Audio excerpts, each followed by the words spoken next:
Como todos los martes con nosotros, lo habíamos anunciado hace un rato, Pedro Butazzoni, codirector de Droid Consultores, y tenemos, bueno, por supuesto, para charlar con él largo. Pedro, ¿cómo estás? Bienvenido, buen día. Buen día, ¿cómo estamos? ¿Todo Muy bien? bien, ¿vos? Todo muy bien. ¿Todo muy bien? Sí, bueno, todo bien. Nos quedan menos de 30 días para las elecciones. Empieza, digamos, a correr una cuenta regresiva interesante.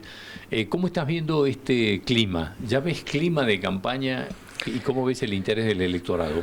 Sí, a ver, de a poco me parece que la gente va entrando en algo de clima electoral. La agenda de conversación pública está muy intensa. Eso tal vez impide que miremos un poco lo que los candidatos locales tienen para decir, porque normalmente estamos concentrados en lo que pasa a nivel nacional y en las discusiones, no sé, de las retenciones de Estados Unidos, de ahora de la relación de Esper con posible narcotráfico. Digo, nos inundan de una agenda informativa nacional que está más relacionada a la política nacional y a veces perdemos un poco el foco en lo que pasa con nuestros propios candidatos locales, ¿no? Eso tal vez impide que la gente mire lo que está diciendo, no sé, o Rollón, Orozco, o Urtubey u otros candidatos, ¿no? Y estamos muy invadidos por esa agenda, pero me parece que de a poco vamos entrando en ese clima electoral a partir, bueno, de publicidad oficial, de cartelería, de los recorridos y las actividades que hacen los candidatos, ¿no? Si tuvieras que definir un cuadro de situación de hoy, sigue ese escenario de tercios dentro de Salta, estoy hablando obviamente, y hay cómo definir el interés del electorado con un porcentaje de indecisos que se pueda hoy establecer, o todavía no. A ver, el escenario de tercios va a seguir, se va a mantener hasta el día de la elección, ¿no? Es muy difícil que eso se termine rompiendo. Si se termina rompiendo es porque el gobierno provincial se cayó con sus candidatos y eso sería totalmente catastrófico, ¿no? Para el gobierno, y es muy improbable que pase. Los dos frentes nacionales, digamos, tanto la Libertad Avanza como Fuerza Patria, no se van a caer porque tienen toda una arrastre y una construcción política nacional que impide que se caigan en las provincias también. Digo, después les podrá ir mejor o peor, pero digo, van a ser competitivos dentro de este escenario, ¿no? Parece que el escenario de tercio hasta el final de la campaña se va a sostener. Hay que ver hasta dónde al gobierno provincial le da para crecer, ¿no? Para poder llevar a sus candidatos más arriba, ¿no? Después, en cuanto al desinterés, hoy por lo menos nosotros tenemos un 20% de indecisos todavía, ¿no? Creemos que es un número que se va a sostener casi hasta el final, digamos, ¿no? Esos 20 puntos es difícil que se bajen. Tal vez llegamos a la elección con, incluso el día ese, con un poquito más de 10 puntos de indeciso, ¿no? De gente que termina decidiendo el día previo o el mismo día de la elección, ¿no? Que ya pasó, ¿no? Sí, que ya pasó. Sí. Incluso, bueno, que mucha gente, como se espera, no termine yendo a votar, ¿no? Que tengamos tal vez un poquito más arriba del 60%, con suerte, de electores en esta elección, es decir, que vamos a estar dejando por lo menos cerca de un 40% de la población sin elegir, ¿no? Un tema del que se hablaba antes es que en las elecciones nacionales, digamos, hay como un desaliento de lo que son las estructuras en la provincia cuando no están en juego los senadores, los diputados, los concejales, los intendentes, etcétera, etcétera. No parece, o por lo menos no se refleja esto, lo que estamos viendo de cómo se está moviendo el sector saencista en Salta, donde aparentemente se los ve muy activos a los intendentes, a los senadores, los diputados en la campaña de este sector saencista, es decir, lo que es la estructura o el aparato oficial para ponerlo, digamos, en términos políticos.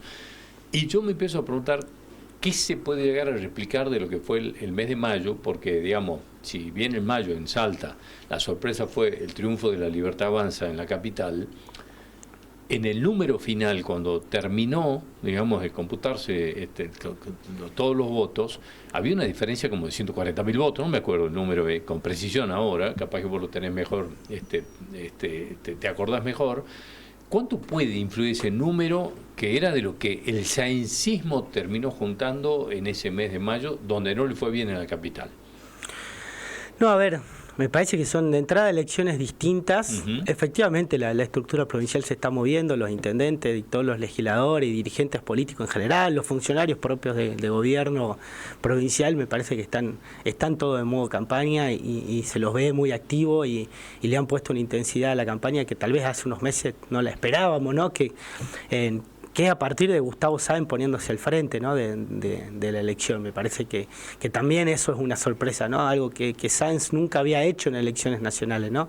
Él poner su cara y él estar pidiendo el voto por una candidata como Flavia Rollón, él normalmente no lo hacía, ¿no? Intentaba salirse un poco de la campaña nacional y dejar que jugaba en todos los sectores. Jugaba, ¿no? Que su tropa se divida y algunos iban al peronismo, otros iban a Juntos por el Cambio y él un poco se corría, ¿no? Me parece que él hoy, al tener un frente y poner su cara, bueno, eso también impregna sus estructuras. Digo, si el gobernador está haciendo campaña, tal vez lo mínimo que puedan hacer de intendente, diputados, de senadores y demás, es ponerse también en modo campaña, ¿no? Me parece que eso le va a dar una intensidad en la campaña del Frente Provincial, va, por supuesto, lógicamente, levantar a sus candidatos, pero sí yo insisto en esto, una campaña de mucho más de posicionamientos políticos que de estructuras políticas, ¿no? Me parece que no es una campaña que pase tanto por cuántos fierros tenés, digamos, ¿no? Por cuántos intendentes, legisladores, sino el ordenador de la campaña es Milei. ¿Cuál es tu posicionamiento en relación a lo que está pasando a nivel nacional, con lo que está haciendo Milei? Y ahí el discurso político es lo que más pesa, ¿no? En elecciones nacionales normalmente pasa eso, digo, Milei ganó sin partido político, sin gobernadores, sin intendentes, sin concejales, digamos, ganó desde el discurso político, digamos, desde la propuesta política, ¿no? Que es diferente a las elecciones provinciales donde tal vez los votos se juntan de abajo hacia arriba, ¿no? Acá se juntan de arriba hacia abajo, ¿no? Y me parece que ahí tal vez el desafío de primero los salteños sigue siendo el mismo, digamos, dónde me ubico o dónde me acomodo dentro de este escenario electoral donde vos tenés dos frentes con los que competís que ya están ubicados, ¿no? Esto es como pensar pecera o pensar en segmentos, ¿no? Decir, bueno, ¿dónde están los votos de la Libertad Avanza? Y bueno, sabemos que tiene 30 puntos y sabemos dónde lo van a encontrar y posiblemente estén entre los 30 y los 35, digo, con alguna sorpresa un poco más, pero digo, esos son sus márgenes hoy de votantes, ¿no? Bueno, ya sacaste 35 puntos de la jugada, ¿no? Fuerza Patria, bueno, sabemos que tiene entre 23, 27 puntos, ¿no? Ahí. Bueno, ya sacaste 23, que no lo vas a poder, es difícil ir a buscarlo, digamos, son votos bien peronistas, bien kirchneristas, bien anti-Milei, que es difícil que vos les puedas hablar y que te crean de que vos podés disputar ese lugar, ¿no? Entonces, de ahí vos ya sacaste núcleo duro de los dos costados. Bueno, me parece que ahí en lo que queda, que es bastante, digo, estamos hablando 40 y pico. 40, 45, que ir a buscar y evitar que otros espacios más pequeños crezcan, ¿no? La izquierda, la AVI y demás, ¿no? Me parece que el desafío para los frentes que no estaban instalados, para los frentes nuevos compitiendo en elecciones nacionales, en Salta y en todos lados, es encontrar su segmento, ¿no? Una elección que es bien de segmentos, ¿no? Porque nadie va a sacar, no vamos a tener una Libertad Avanza sacando 45 puntos en ninguna parte de la Argentina, ¿no? El hecho de ser el oficialismo provincial, la estructura, esto que hablábamos recién, ¿le permite estar ya en un tercio al sector de Sáenz? Sí, eso sin duda, ¿no? Me parece que hoy está terciando sin dudas. Hay que ver si le da para salir segundo. La Libertad Avanza yo se la sigo viendo primero, hay que ver todo lo que le está pasando, digo, tienen un aire con lo de Estados Unidos, pero inmediatamente le pasan otras cosas, digamos, retenciones se le vuelve negativo, aparece lo de Spert que no tiene nada que ver con Salta, digo, pero el candidato a la provincia de Buenos Aires te impacta directamente en el espacio político a nivel nacional. Digo, hay que ver hasta dónde la sangría de la Libertad Avanza cae, es difícil que pierda en Salta todavía, porque sostiene números por encima del 30% y eso lo pone en un primer lugar, pero viven en una sangría, ¿no? Nosotros en el último mes tenemos de vuelta caída de la Libertad Avanza y caída de sus principales candidatos, ¿no? O sea, ¿sigue cayendo Milei y sigue cayendo Emilio Orozco? Siguen cayendo, efectivamente. Yo creo que se van a mesetar. ¿Solamente caen o le sube la imagen negativa? No, le sube la imagen negativa a Milei hoy. Nosotros ya lo tenemos con 56 puntos de imagen negativa. Es alto, sí. Es alto, algunos que no te dicen nada, y 42 de positiva, que ya está cerca de perforar el piso de los 40, algo que en Salta no se esperaba, que en otras provincias tal vez es más normal, pero Salta ha sido siempre una provincia que ha apoyado mucho al presidente. ¿Y le pasa lo mismo a Emilio Orozco? Siempre, atada. Está atada a la suerte de Milei, ella de hecho tiene menos imagen positiva que el presidente. Digo, hay gente que puede querer al presidente y no la quiere a ella, y efectivamente pasa eso. Hoy una candidata que tiene 36 puntos de imagen positiva y por encima de los 50. 40, sí, ya está por debajo del 40. Sí, ya la anterior encuesta nuestra ya lo había perforado y tiene por encima de 50 puntos de negativa, ¿no? Muy asociado a la negativa, por supuesto, sí, claro. Milei, ¿no?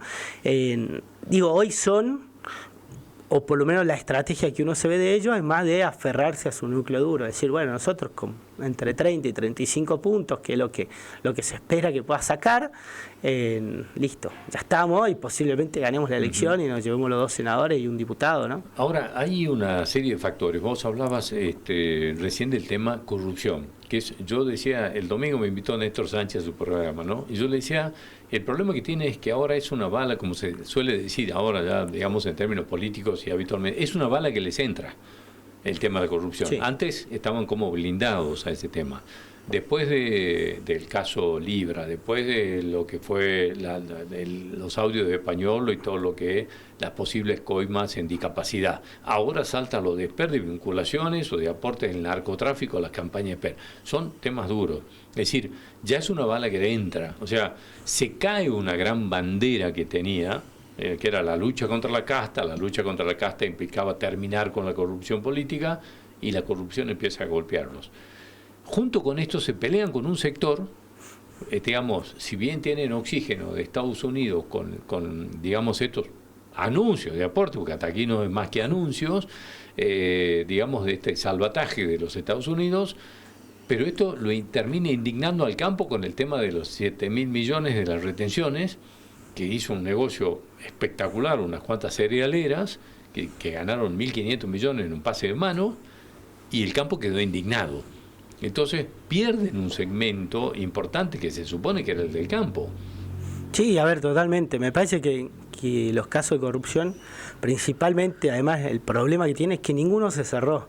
O sea, no hay una explicación para ninguno, desde el caso Libra, que fue el primero y que fue hace bastante, hasta, bueno, ahora está sucediendo lo de SPER, pero después lo de las coimas en discapacidad. El gobierno no ha tenido ningún tipo de explicación para ninguno de estos casos. Y no lo está teniendo tampoco para el DESPER, digamos. Son casos de corrupción que solo ha estado la versión, si se quiere, de la investigación periodística y de la oposición, ¿no? El gobierno nunca ha tenido una propia narrativa o una propia comunicación para decir, no, en esto ha pasado esto, ni ha cortado cabezas, ni ha intentado salir de esa crisis, ¿no? Simplemente, bueno, ha dejado que pase, y me parece que ese es el principal problema, porque en la cabeza y en el imaginario colectivo ha quedado que sí, se chorearon el 3%, que lo de Libra fue una estafa, que efectivamente SPER tiene relación con los narcos. Sí. O sea, digo, queda la versión que o sea, la gente plantó. Le cree. Y cuando vos como presidente no tomas ninguna decisión, digo, en otros casos, ¿qué hubiera hecho el presidente? Y bueno, le corta la cabeza a la persona que tomó el 3%. Bueno, da la casualidad que el 3% iba para la hermana, digamos. Sí. Entonces ahí tenía un problema. En el caso Libra era él directamente. O su hermana. O su hermana directamente inmiscuido, digamos. Entonces ahí tiene un problema de que no cierran los casos, ¿no? Entonces es acumulativo. La gente va quedando de, bueno, este sí es un gobierno corrupto, ¿no? Y que ha pasado también con otro gobierno en la historia argentina, ¿no? Pero cuando ya se empieza a perfilar un gobierno y lo empezó a decir, bueno, ese atributo de corrupto, bueno, después es difícil sacarte el mote, ¿no? Me parece que al gobierno le está pasando eso, ¿no?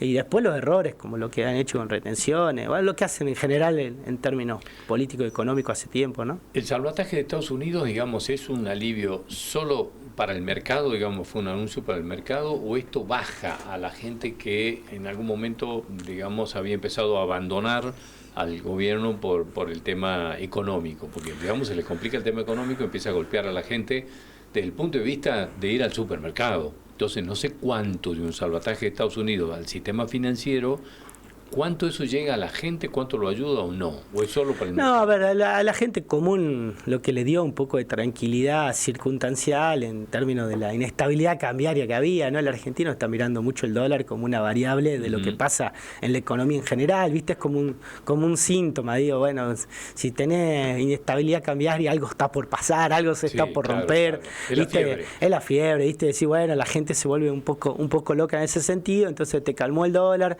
lo tiró a la baja, baja y eso me parece que tranquiliza la cabeza de la gente circunstancialmente. Después hay un tema que va con la economía real, que el gobierno no lo está atendiendo, que me parece que es el principal factor que lo hizo perder en provincia de Buenos Aires, que lo va a hacer perder ahora posiblemente de vuelta en provincia de Buenos Aires y en distritos grandes, digamos, como Santa Fe y como Córdoba, que lo va a hacer perder casi en gran parte del país, ¿no? Nosotros hace unos meses decíamos, che, esto van a pintar el país de violeta, ¿no?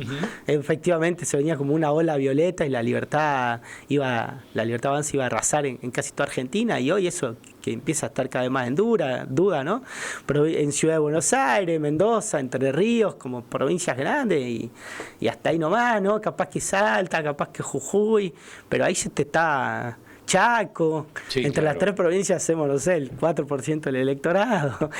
Digo, ya no es la Libertad Avanza de hace algunos meses que se iba a pintar de violeta la Argentina, instalado, ¿no? Y estamos hablando de no hace más de 20 o 30 días. Sí. ¿Te acuerdas que Pablo Semán disparó como una frase que decía, no tiene quien les gane? O sea, y de pronto aparece Corrientes, pierden en Corrientes, sale cuarto, quinto, encima le va muy mal, pierden en Corrientes, pierden en la provincia de Buenos Aires, empiezan a perder, entonces no sé si es que, digamos, hubo quien les ganó o ellos no supieron cómo ganar. No, a ver, primero hay errores autoinfligidos que son graves, ¿no? Digo, ellos en términos políticos cometieron muchos errores y terminaron peleándose con todo, que un poco lo que le está diciendo el Estados Unidos, el gobierno de Estados Unidos ahora, che, reconstruyan la parte política y ganen las elecciones si quieren que le demos un salvataje, ¿no? El primer condicionamiento es reconstruir la política y esa famosa gobernabilidad que ha perdido Milei en todos estos últimos 2 meses, ¿no? Me parece que la cantidad de errores políticos que ha cometido han llevado a que la macroeconomía entre en una inestabilidad, ¿no? Estaba muy atado todo con alambre. Si vos no lográs construir en gobernanza política, inevitablemente la macro se desestabiliza. Y lo vimos por elección en la provincia de Buenos Aires, ¿no? Me parece que no tenían quien les gane, pero cometieron errores y le dieron vida de vuelta al peronismo. El peronismo se termina uniendo en provincia y les ganan por 14 puntos, y eso genera expectativa en Fuerzas Patrias en provincia, pero también en todo el país, ¿no? Una victoria de esa magnitud, bueno, a todos los Fuerzas Patrias de cada una de las provincias y a todos los peronismos, porque hay otro, no sé, en Tucumán no van como Fuerza Patria, en Catamarca no van como Fuerza Patria, en Formosa no van como Fuerza Patria, pero también se sienten partes, ¿no? de ese espacio político, y le da energía, ¿no? Es decir, aquí aplicaría al revés lo que en algún momento, ¿te acuerdas? Se hizo famoso en la campaña de Bill Clinton, cuando le ponían cartelitos y papel en todos lados que le decían, es la economía, estúpido, no hablé de otra cosa porque es la economía lo que le interesa a la gente. Esto es una anécdota que quedó, ¿no? De esa campaña. Vos decís, te escucho, aquí hay que invertirlo y ponerle un papel que diga, es la política, estúpido. Es que él necesitaba, para sostener ciertas políticas económicas, necesitaba de apoyos políticos, ¿no? Digo, un presidente que de entrada tenía debilidad institucional, que al principio pudo construir mayorías para aprobar ley bases, para sostener algunos vetos, algunas leyes importantes que necesitaba, supo construir mayorías en 2024, y después pensó que podía hacer lo que quería y pelearse con todo el mundo, ¿no? O incumplir la palabra, como hizo con los gobernadores. Y todo ese castillo político se le terminó cayendo y desestabilizó la macroeconomía. Más allá de que la macro estaba atada con alambre, era insostenible desde el punto de vista macro lo que estábamos viviendo en términos de atraso cambiario, por ejemplo, ¿no? Esto de ver argentinos por el mundo, lluvia de importación y demás, en el corto plazo lo tenían que modificar. Pero es difícil sostener la economía si vos tenés tanta debilidad política y la oposición tiene tanto poder de daño para aprobarte una ley de reforma jubilatoria, una emergencia en discapacidad, una emergencia en salud. Si tenés tanta debilidad y te pueden reinsistir con 2/3 a un veto del presidente, y bueno, te pone en una situación muy difícil. Y eso es porque ha cometido errores políticos, se ha portado mal con los gobernadores, se ha portado mal con el PRO, se ha portado mal con el radicalismo. Todas las alianzas que le permitían a él tener mayoría dentro del Parlamento, las destruyó, ¿no? Bueno, ahora empezó a hablar de nuevo con Macri. Y empezó a hablar de nuevo con Macri, un poco inentendible, porque el PRO, primero que ya está cooptado, ¿no? Ya lo fagocitó al PRO en su momento. Segundo, el PRO no tiene nada y va a perder todo. O sea, lo poco que tiene ahora, no tiene senadores, Es por más ejemplo. una ¿no? señal. Digamos, Como es una más una señal. señal de que, bueno, voy a empezar a recomponer. Yo creo que es un poco porque no le queda otra, porque ningún gobernador le atiende el teléfono hasta el 26 de Sí, claro, octubre, ¿no? claro. Me parece que la reconstrucción de la gobernabilidad argentina pasa por los gobernadores hoy, ¿no? Me parece que es ahí el camino, y con gobernadores que son importantes como Puyaro, como Yayora. Sí, sí. Sobre bueno, todo porque terminan configurando un armado político, digamos, que no estaba antes, digamos, así. Estaban como alineados en algún sector. Hoy claro, te presentan han una conformado. nueva oferta electoral, Claro. te dicen que te van a competir en 2027, los gobernadores peronistas del centro, digamos, como Sáenz, como Jalil, Jaldo incluso en su momento, que hoy está pintado ante Milei, pero me parece que por ahí pasa la reconstrucción, que Milei lo va a tener que hacer, no lo va a poder hacer hasta el 26 de octubre. Estas señales que lo hace con Macri es más para el Tesoro de Estados Unidos, que le está diciendo, mirá, ya empezamos a recomponer relaciones políticas con el bloque que siempre ha sido aliado, pero me parece que no es por ahí. Digamos, ellos al PRO ya lo tienen, ya se lo fagocitaron. Macri no tiene mucha opción, sus legisladores, gran parte está dentro de la Libertad Avanza, digo, Sí, y sí. responden más a lo que le dice Milei, a lo que lo dice Macri, ¿no? Pero me parece que no es por ahí. Si él quiere construir gobernabilidad al futuro, me parece que mucho pasa por lo que puede hacer con gobernadores, ¿no? Bien, Pedro, por último, ¿crees que cuánto crees que puede influir o nada el nuevo sistema electoral de la boleta única de papel? Es una incógnita porque mucha gente no tiene idea que va a cambiar en el instrumento voto, ¿no? Y yo creo que incluso va a haber gente que llegue ese día y se va a encontrar con que el cuarto oscuro ya no existe y que hay un biombo y que hay una boleta que hay que marcar. Me parece que es una incógnita.